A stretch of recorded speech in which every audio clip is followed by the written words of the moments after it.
Hello' বন্ধু, current আছামলৈ স্বাগতম। আজি আপোনালোকলৈ এটা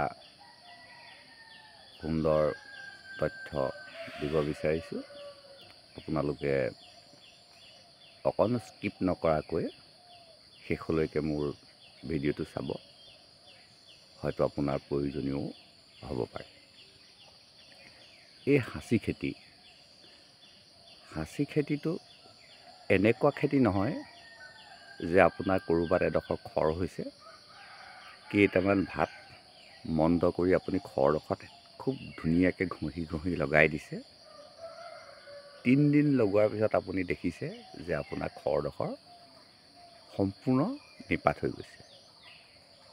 যিডোখৰ খৰৰ কাৰণে আপুনি বহুত ঔষধ খাইছিলে, ডাক্তৰৰ সহায় লৈছিলে, কিন্তু ভাল কৰিব পৰা নাছিলে। হৈছিলে আকৌ হৈছিলে, ভাল হৈছিলে আকৌ হৈছিলে।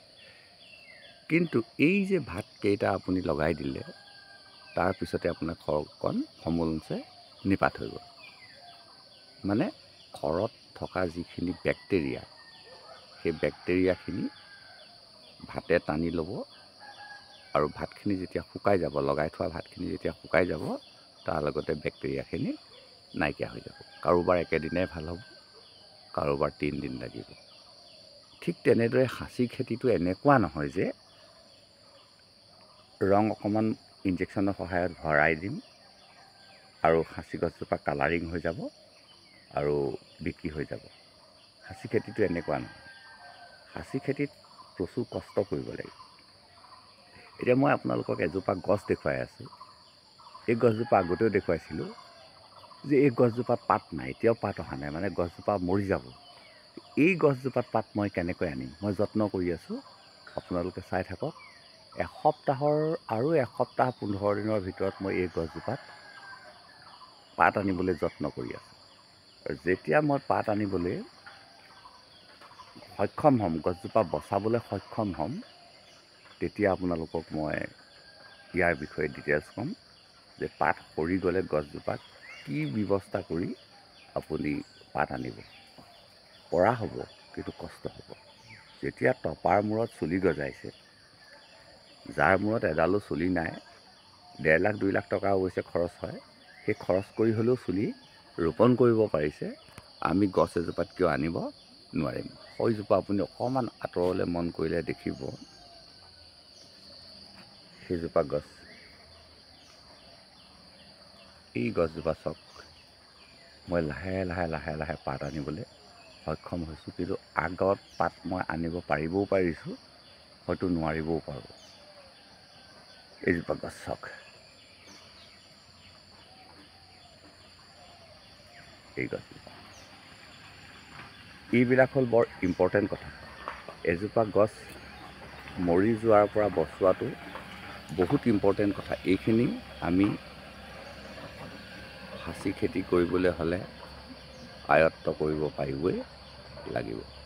যদি আপুনি সাঁচি গছত লাগি থাকিব নোৱাৰে, তেতিয়াহ'লে আপুনি এৰি দিয়ক, যে গছপুলিটো ৰুলোঁ, হ'লে হ'ব, নহ'লে নহ'ব, আপুনি এৰি দিয়ক। কিন্তু এৰি দিয়াৰ আগতে তাৰ চাৰিওফালে গৰুৰ গোবৰ এনেকুৱা ধৰণে এতিয়াই দি ৰাখক। আপোনাৰ লাগি থাকিবলৈ সময় নাই, গতিকে এতিয়াই আপুনি এই বাৰিষা ছিজনতে গছজোপাৰ চাৰিওফালে কেঁচা গোবৰ খুব সুন্দৰকৈ দি থওক।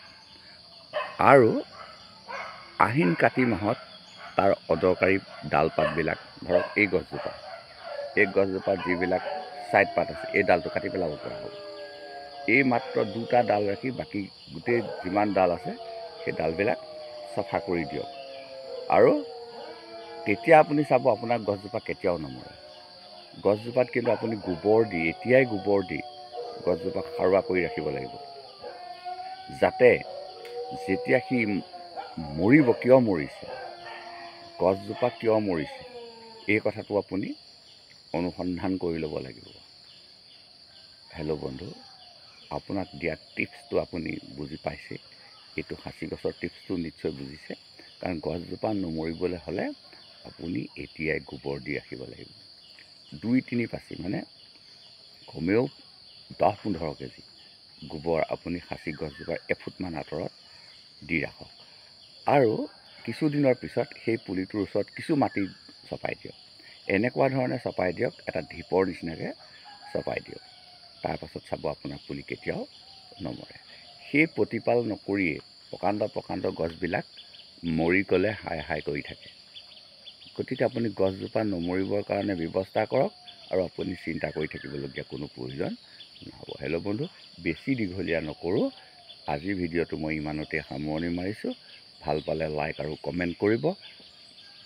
পৰীক্ষা প্ৰাৰ্থনীয়, কিবা যদি বহা দুটা হৈছে শুধৰাই দিব বুলি আশা কৰি আজিৰ ভিডিঅ'টো ইমানতে সমাপ্ত কৰিলোঁ। ধন্যবাদ।